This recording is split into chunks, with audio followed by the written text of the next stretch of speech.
Proġett ta' 10 miljun euro biex jiġu riġenerati l-400 ewlenin fit-toroq Maltin wasal fit-tmiemu wara xogħol estensiv minn Infrastruttura Malta. Fl-aħħar xhur Infrastruttura Malta impenjat ruħha li ttejjeb u tirriġenera l-mini ewlenin fit-toroq Maltin biex jaqdu aħjar il-ħtiġijiet ta' dawk li jagħmlu użu minnhom ta' kuljum fit-traġitti tagħhom.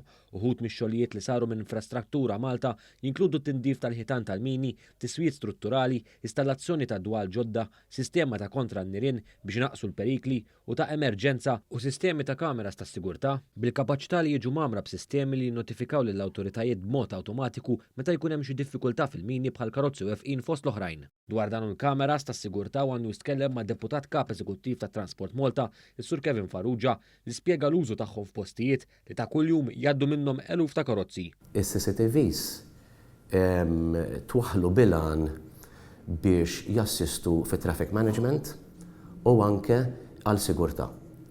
Il-kameras li hemm waħlin mhumiex kameras biex jinħarġu multi, imma huma kameras biex jassistu it-Traffic Control Center ta' Transport Malta biex f'każ ta' inċidenti waqfin ta' karozzi jew affarijiet oħra li mhux normali, il-kameras jafżaw b'mod awtomatiku li Traffic Control Center ta' Transport Malta biex aħna nkunu nistgħu nassistu b'aktar mod spedit. Issa l-Infrastruttura Malta installat dawn il-kameras dawn jiġu maniġġjati u mħaddma minn Transport Malta.